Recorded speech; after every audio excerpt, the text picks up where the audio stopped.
Halo semua, ketemu lagi dengan saya Heru di Chemistry Tutori. Kali ini saya akan membahas tentang review penilaian akhir tahun Kimia 11 semester 2 tahun 2020-2021. Nah, review yang pertama akan kita bahas adalah mengenai asam basa. Tapi sebelum masuk ke dalam soal asam basa, kita akan ulang kembali mengenai materi asam basa, apa saja sih yang penting dari asam basa. Nah, yang paling penting utama adalah kalian harus bisa melakukan klasifikasi senyawa yang ada dalam asam basa. Kalian harus bisa membedakan mana asam kuat, asam lemah, mana basa kuat, basa lemah, mana garam asam, mana garam basa, dan mana garam tanda tanya. Lalu yang kedua, kalian juga harus tahu bagaimana cara mendapatkan pH. Cara mendapatkan pH kalau dia asam adalah dengan menggunakan logaritma, minus logaritma dari konsentrasi dari H+. Kalau untuk basa, itu kalian cari pH-nya terlebih dahulu dengan cara minus logaritma konsentrasi OH-. Nah, pH ditambah pOH itu sama dengan 14, dan nilai Kw itu sama dengan 10 pangkat minus 14. Kw adalah kesetimbangan air. Nah, masalah kita di asam basa itu bukan mencari pH dan pOH sebenarnya. Masalah kita dalam asam basa adalah mencari konsentrasi H+ dan konsentrasi OH- yang seringkali cukup sulit untuk dicari. Contohnya bagaimana? Contohnya pada asam lemah, rumusnya adalah ini, di mana konsentrasi H+ dapat dicari dengan cara derajat disosiasi dikali konsentrasi asam lemah. Konsentrasi H+ juga dapat dicari dengan akar Ka, kesetimbangan asam, dikali dengan konsentrasi asam lemah. Nah, untuk basa lemah sendiri rumusnya hampir sama, ada dua juga. Cuman H+-nya diganti OH- dan Ka-nya diganti Kb. Asam lemah diganti basa lemah, itu saja. Lalu tipe yang kedua adalah pada buffer asam. Buffer asam rumusnya adalah konsentrasi H+ sama dengan Ka dikali mol asam lemah per mol basa konjugat. Kalau untuk buffer basa itu mirip, cuman H+-nya diganti OH-, Ka-nya diganti Kb, mol asam lemah diganti basa lemah, basa konjugat diganti dengan asam konjugat. Yang terakhir adalah mengenai hidrolisis. Hidrolisis ada tiga jenis ya. Yang pertama adalah hidrolisis parsial garam asam, yang kedua adalah hidrolisis parsial garam basa, yang ketiga adalah hidrolisis total garam tanda tanya. Nah, pada hidrolisis parsial garam asam itu rumusnya mirip dengan hidrolisis parsial garam basa. H+ diganti OH-, Kw sama Kw, Kb diganti Ka, asam konjugat diganti dengan basa konjugat. Sementara kalau hidrolisis total, rumusnya beda sendiri ya, akar Kw per Kb kali Ka. Buffer asam sendiri itu diperoleh pada saat senyawa yang ada di dalam soal adalah asam lemah dan garamnya yang terbuat dari asam lemah tersebut. Sementara kalau buffer basa itu adalah kombinasi dari basa lemah dan garamnya yang terbuat dari basa lemah tersebut. Di sini bisa kita lihat, rumus yang kita gunakan adalah untuk mencari nilai H+ dan nilai OH-. Setelah nilai H+ dan OH- ketemu, baru kalian ubah menjadi pH ataupun pOH. Oke, itu tadi adalah materi yang penting dari video 1 sampai video ke-7. Tentu saja, materi seperti titrasi dan teori juga sama pentingnya. Kalian harus belajar itu setelah kalian menguasai yang dua tadi. Nah, selanjutnya, kita memasuki inti dari pembelajaran terakhir asam basa kali ini, yaitu mengenai analisis soal. Saya akan memberikan bagaimana langkah-langkah untuk mengerjakan soal asam basa. Yang pertama adalah cek dulu apakah ada reaksi kimia atau tidak. Langkah kedua adalah tentukan spesies akhir. Langkah ketiga, tentukan jenis dan prediksi pH-nya. Langkah keempat, baru masukkan ke rumus. Jadi kalau kalian dapat soal asam basa, minimal kalian harus baca dulu dan tentukan 1, 2, 3-nya sebelum kalian masukkan rumus. Jadi jangan asal masukin rumus ya. Oke, kita akan bahas satu persatu mengenai apakah ada reaksi kimia dulu. Reaksi kimia dalam asam dan basa itu adalah saat asam bertemu basa.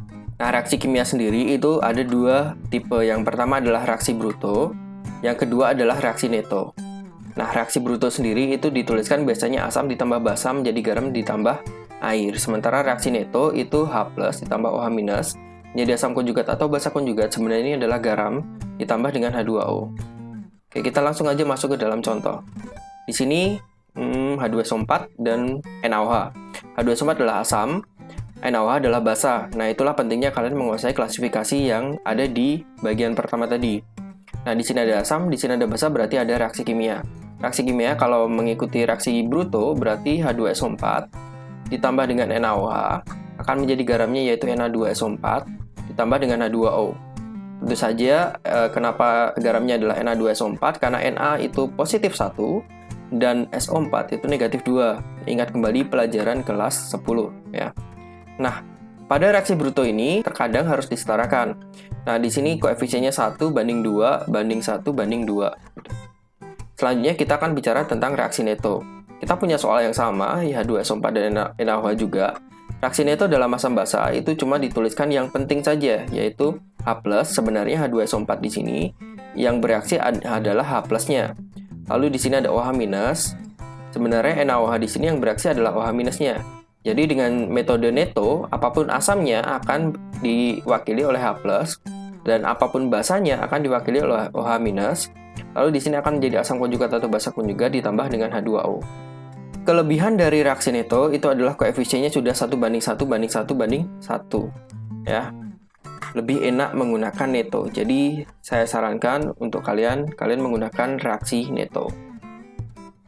Lanjut tips yang kedua, tentukan spesies akhir atau siapa yang sisa.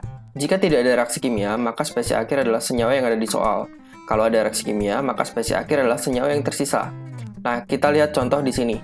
Di sini kita punya HF dan NaF. HF adalah asam lemah, NaF adalah garam. Nah, HF dan NaF tidak bereaksi karena di sini asam, di sini garam. Asam dan garam tidak bereaksi. Maka spesies akhirnya ya langsung aja HF dan NaF. Selanjutnya, bagaimana kalau ada reaksi kimia? Ini adalah soal tadi, H2SO4 asam, dan di sini adalah basa. Kita gunakan cara neto saja karena lebih simpel. Ingat kembali yang kita masukkan dalam stoichiometry itu adalah mol. Jadi kita cari dulu berapa mol dari H2SO4. Mol adalah molaritas dikali dengan volume. 0,04 dikali 100 itu adalah 4 milimol. Sementara yang kita butuhkan di sini adalah H+. Ingat H2SO4 itu mempunyai 2 hidrogen. Berarti kalau mol dari H2SO4 adalah 4, berarti mol dari H+ adalah 8. Saya ubah dengan kata-kata yang lebih mudah. Jika jumlah H2SO4 itu adalah 4, maka jumlah dari H+-nya itu adalah 8. Oke, kalau kalian tidak paham dengan ini, saya ganti kata-katanya dengan permisalan. Misalkan H2SO4 adalah sepeda. Sepeda kan punya 2 roda, sama seperti H2SO4 di sini itu punya 2 H+, punya 2 hidrogen. Oke ya. Nah, kalau kalian punya 4 juta sepeda, maka rodanya ada 8 juta roda, ya kan? Nah, kita masukkan aja berarti H+-nya di sini itu adalah 8 karena yang kita butuhkan adalah hidrogennya saja. Lalu kita lihat di sini kita butuh OH-, sementara di sini OH-nya itu cuma 1. Ya udah, berarti jumlah dari OH- sama dengan jumlah dari NaOH. Jadi 100 dikali 0,04 yaitu 4. Nah, dari sini kita bisa lihat siapa yang lebih kecil, berarti dia adalah reaksi pembatas yang habis duluan. Di sini 4, oke. Lalu 8 kurang 4 sama dengan 4, 4 kurang 4 habis. Habis itu di sini asam konjugat atau basa konjugatnya terbentuk 4. H2O-nya terbentuk 4. Nah, dari sini kita bisa lihat siapa yang sisa. Yang sisa adalah H+, yang mewakili dari H2SO4. Dan di sini ada garamnya ya, garam dari H2SO4 dan NaOH. Jadi spesies akhirnya adalah asam sulfat dan garamnya tadi ya. Langkah yang ketiga untuk mengerjakan soal asam basa adalah kalian harus bisa mengetahui jenis dan prediksi pH-nya. Nah, di sini adalah garis pH. pH adalah 0 sampai 14. Cara baca garis ini adalah seperti ini ya. Asam kuat biasanya pH-nya 0 sampai 3. Asam lemah biasanya pH-nya 3 sampai 5. Buffer asam biasanya pH-nya 5-7, hidrolisis parsial garam asam juga biasanya pH-nya 5-7. Nah, hidrolisis parsial garam basa itu pH-nya biasanya 7-9, buffer basa juga 7-9 biasanya. Basa lemah biasanya 9-11 dan basa kuat biasanya 11-14. Sementara garam netral itu selalu 7. Dan kalau hidrolisis total garam tanda tanya lihat Ka dan Kb, tapi kalau hidrolisis total itu antara 5-9. Nah, di sini saya bilang biasanya karena prediksi ini hanya untuk mempermudah. Jadi hanya 80% benar. Kalau kalian mau benar, maka kalian harus ikuti langkah terakhir yaitu masukkan ke rumus. Kita langsung aja masuk contoh soal. Di sini tadi sudah kita cari apakah ada reaksi kimia atau tidak ada. Jadi spesies akhirnya adalah HF dan NaF. Asam lemah dan garamnya. Oke ya. Asam lemah dan garamnya itu adalah ciri dari buffer asam. Berarti jenis dan prediksi pH-nya, jenisnya adalah buffer asam, prediksi pH-nya adalah 5-7. Oke ya. Contoh yang kedua, kita punya tadi H2SO4 dan NaOH. Karena tadi ada reaksi kimia dulu, jadi kita harus tahu reaksinya, lalu tentukan spesies akhir. Ternyata spesies akhirnya tadi adalah asam sulfat dan natrium sulfat. Jika di dalam soal itu ada asam kuat, maka abaikan garamnya. Jika di dalam soal itu asam lemah, maka nggak boleh diabaikan garamnya. Jadi diingat ya, kalau dia asam kuat, maka abaikan garamnya. Jadi pH dia termasuk dalam posisi ini, yaitu pH-nya 0-3. Nah, nanti juga kalau misalnya yang tersisa adalah basa kuat, yang tersisa adalah basa kuat, maka abaikan yang lain gitu. Karena dia terlalu kuat, maka yang lain bisa diabaikan. Mungkin kalian akan bertanya, "Sir, kalau yang sisa adalah asam kuat dan basa kuat, jadi bagaimana?" Tidak mungkin ya, kalau asam kuat dan basa kuat pasti masih bereaksi dong kalau masih ada asam kuat dan basa kuat. Jadi bisa kita tentukan di sini jenis pH-nya adalah asam kuat dan prediksi pH-nya 0-3. Langkah yang terakhir dari mengerjakan soal asam basa adalah masukkan ke rumus. Nah, rumusnya sudah saya tunjukkan tadi pada awal pembelajaran. Oke, kita langsung aja ke latihan soal. Kita selesaikan soal yang dari tadi menjadi contoh. Misalnya kita punya HF dan NaF. Tadi kan tidak ada reaksi kimia. Langkah kedua spesies akhirnya berarti HF dan NaF. Langkah ketiga adalah jenis prediksi pH. Tadi sudah kita cari, yaitu buffer, prediksi pH-nya 5-7. Sekarang kita masukkan ke rumus. Rumus buffer adalah ini. Kita masukkan aja Ka-nya 10⁻⁶.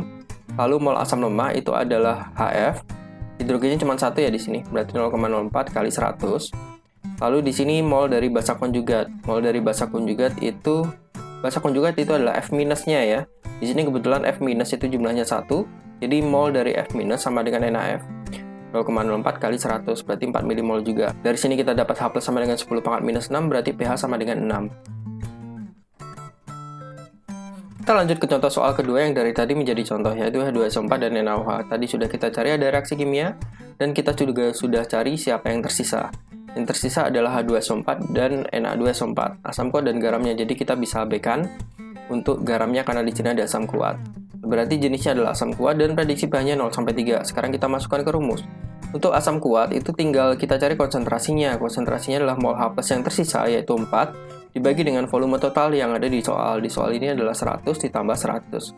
Berarti volume total ada 200. 4 milimol dibagi 200 ml. Dari sini kita dapat H plus 2 kali 10⁻⁻², berarti pH 2 minus log 2. Contoh soal yang lain. Di sini kita lihat di sini ada senyawa yaitu CH3COH adalah asam lemah dan NaOH basa kuat. Dari sini kita bisa tahu bahwa terjadi reaksi kimia. Berarti ada reaksi kimia, kita tuliskan dulu dalam reaksi netonya. Nah, mol H+ di sini diwakili oleh CH3COH. Ingat untuk asam asetat itu hidrogennya yang ada di sebelah kanan sendiri yaitu ini. Berarti hidrogennya cuma 1. Kita cari molnya yaitu 0,2 dikali 200. Berarti 40. Sementara OH minusnya adalah 0,1 dikali 200 yaitu 20. Kita lihat siapa yang sisa. Yang sisa adalah H+ yang mewakili asam asetat dan asam konjugat ataupun basa konjugatnya. Nah, karena spesies akhirnya adalah asam asetat dan natrium asetat, ini garamnya yang terbentuk dari dia. Berarti kita bisa bilang asam lemah dan garamnya. Oke ya. Jenis dan prediksi pH-nya berarti dia adalah buffer asam, karena yang sisa adalah asam lemah dan garamnya. Prediksi pH-nya 5-7. Kita masukkan ke dalam rumus buffer asam. Konsentrasi H+ sama dengan Ka dikali mol asam lemah per mol basa konjugat. Ka-nya itu adalah 10⁻⁵. Mol asam lemah itu adalah ini 20 milimol. Mol basa konjugat itu adalah ini juga 20 milimol. Berarti kita dapat konsentrasi H+ sama dengan 10⁻⁵. Berarti pH-nya sama dengan 5. Lanjut contoh soal ini. Kita lihat ada di soal ternyata senyawanya NH4OH. NH4OH adalah basa lemah. Ya sudah, berarti tidak ada reaksi kimia karena tidak ada asam. Spesies akhirnya ya sudah soal ini. Lalu jenis prediksi pH-nya dia basa lemah, prediksi pH-nya 9-11. Lalu masukkan ke rumus. Basa lemah konsentrasi OH- sama dengan alfa dikali konsentrasi basa lemah. Ada dua rumus ya. Kita lihat di sini ada Kb, berarti kita pakai rumus yang kedua. Konsentrasi OH- sama dengan 10⁻⁵ dikali 0,4. Dari sini kita dapat adalah 2 kali 10⁻⁻3. Berarti nilai pOH 3 min log 2, berarti pH 11 plus log 2. Contoh soal yang lain. Di sini kita punya H2SO4 ternyata tepat dititrasi dengan NH4OH. Nah, kalau dititrasi kemarin berarti kan mol H+ dan mol OH- habis ya. Ada reaksi kimia karena ada asam ada basa. Lalu mol H+ sama dengan mol OH- berarti sama-sama habis. Mol H+ sendiri adalah 2, dari mana 0,1 dikali 10 adalah 1, tapi hidrogennya ada 2. 0,1 kali 10 kali 2, berarti 2 milimol. Karena ini adalah titrasi di sini. Titrasi berarti mol OH- juga 2 gitu ya. Dari sini kita dapat berarti yang tersisa adalah garamnya saja di sini. Garamnya sendiri itu adalah asam konjugat. Jadi mol asam konjugatnya adalah 2. Jenis prediksi pH hidrolisis parsial garam asam, prediksi pH-nya adalah 5-7. Kita masukkan ke dalam rumus hidrolisis parsial garam asam. Kw per Kb kali konsentrasi dari asam konjugat. Konsentrasi dari asam konjugat sendiri adalah 2 mmol di sini yang sisa. Langsung dibagi dengan volume total yang ada di soal, yaitu 10 ditambah dengan 10 ya. 10 mili ditambah dengan 10 mili adalah 20 mili. Ya sudah, kita dapat konsentrasi H plus 10 pangkat minus 5, berarti pH-nya sama dengan 5. Masuk contoh soal yang lain. Kita lihat di sini, senyawa di sini ada CH3COOH dan ada NaOH. CH3COOH adalah asam lemah, NaOH adalah basa kuat. Berarti ada reaksi kimia. Kita tuliskan dulu reaksi kimianya. Ternyata mol H plusnya itu adalah 0,1 kali 9. Berarti 0,9 mmol. Sementara mol OH minus adalah 0,1 dikali dengan 10. Berarti 1 mmol. Dari sini kita bisa lihat bahwa yang sisa adalah OH minusnya ya. Yang sisa adalah OH minusnya.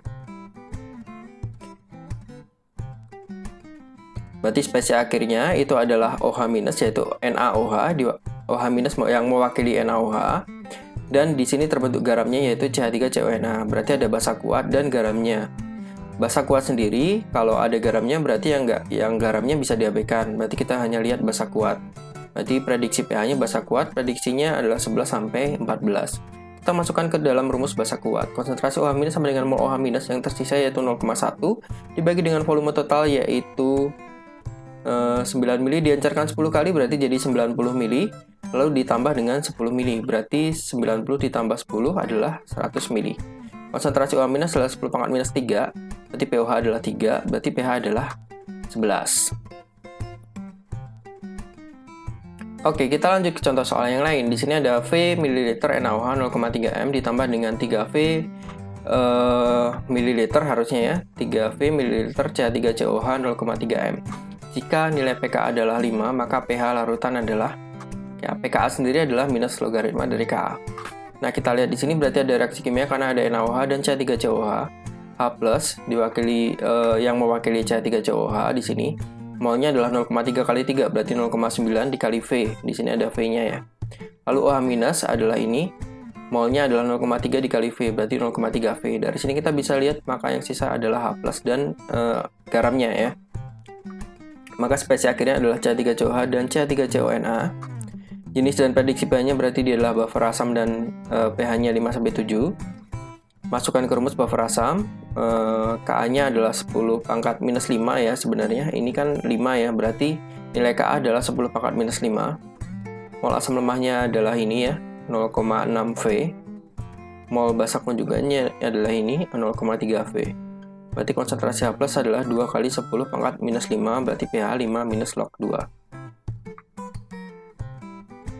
Lanjut contoh soal yang lain. Di sini kita lihat, di sini ada asam nitrat HNO3, asam kuat, dan KOH itu basa kuat. Berarti ada reaksi kimia H plus tambah OH minus. Lalu kita masukkan mol H plusnya adalah 0,2 kali 50, berarti adalah 10. Mol OH minusnya adalah 0,4 kali 50, berarti adalah 20. Dari sini kita bisa lihat maka yang tersisa adalah OH minus, yaitu basa kuat NaOH. Jadi jenisnya adalah basa kuat, prediksi pH 11-14. Kita masukkan aja ke dalam rumus basa kuat. OH minus sama dengan mol OH minus yaitu 10 dibagi dengan volume total yaitu 50 ditambah 50, 100. Oke ya, konsentrasi OH minus sama dengan 10 pangkat minus 1. Berarti nilai pH OH adalah 1 dan pH-nya adalah 13. Setelah kita membahas tentang asam basa, kita akan masuk ke dalam materi koloid. Yang paling penting dalam koloid adalah kalian harus hafal tentang tabel fase terdispersi, medium pendispersi jenis, untuk nama tidak perlu, dan juga contohnya. Kalian bisa lihat dalam tabel ini. Lalu kita akan bahas soal-soal review yang sudah saya berikan. Soal yang pertama, medium terdispersi dan pendispersi dari asap adalah, nah asap itu terlihat dalam wujud gas. Berarti pendispersinya adalah gas. Sedangkan dia terasanya saat kita sentuh atau terkena mata kita atau kehirup, itu rasanya sakit. Karena asap sejatinya adalah padatan yang terdispersi dalam medium pendispersi gas. Jadi medium terdispersinya adalah padat, pendispersinya adalah gas. Ini bisa kalian logika ya soal ini. Soal yang kedua, sorot lampu bioskop yang terlihat dihamburkan adalah salah satu sifat koloid yang disebut. Nah, penghamburan cahaya itu disebut sebagai efek Tyndall, ya, efek Tyndall. Soal yang ketiga. Nah, delta pada muara sungai terbentuk akibat tanah liat bercampur dengan air laut. Proses ini dinamakan, nah, delta adalah salah satu contoh dari koagulasi. Lanjut contoh soal keempat. Jenis koloid dari mutiara adalah, nah mutiara itu terbuat dari air liur kerang, jadi cair yang terdispersi dalam medium pendispersi padat. Jenis koloid dari mutiara itu adalah emulsi padat. Lanjut ke soal kelima.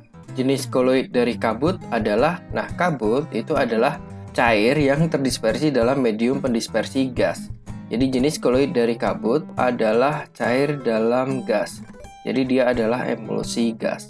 Lanjut ke soal nomor 6. Fase terdispersi dan pendispersi dari emulsi berturut-turut adalah, nah contoh dari emulsi itu adalah susu. Dan susu adalah cair dalam cair. Jadi jawabannya adalah cair-cair. Contoh soal ke-7. Proses pencucian darah menggunakan prinsip koloid yang dinamakan, nah pencucian darah tersebut itu menggunakan prinsip yang dinamakan dialisis. Lanjut contoh soal ke-8. Gerak acak zigzag partikel koloid yang disebabkan oleh tumbukan tak setimbang antara partikel terdispersi dengan pendispersi itu disebut sebagai gerak Brown, ya, gerak Brown. Adanya gerak ini itu dia bisa melawan gaya gravitasi sehingga tidak terjadi pengendapan atau tertarik ke arah bawah. Contoh soal koloid yang ke-9. Proses penyembuhan sakit perut dengan menggunakan norit didasarkan pada prinsip koloid yang disebut. Nah, norit itu adalah karbon aktif. Dan karbon aktif itu mampu menyerap partikel koloid pada permukaan. Nah, proses penyerapan ini itu dinamakan sebagai adsorpsi. Emulsi terbentuk karena adanya emulgator atau pengemulsi yang menstabilkan campuran. Emulgator pada campuran air dan minyak itu adalah, nah karena di sini contohnya adalah air dan minyak, maka emulgatornya adalah sabun ya. Jadi sabun cuci ataupun sabun mandi itu mampu menyatukan air dan minyak. Sabun adalah emulgator pada air dan minyak, sedangkan kalau pada susu emulgatornya adalah kasein. Nah, itulah tadi adalah contoh-contoh soal review. Semoga sukses dan sampai ketemu di video selanjutnya. Bye-bye.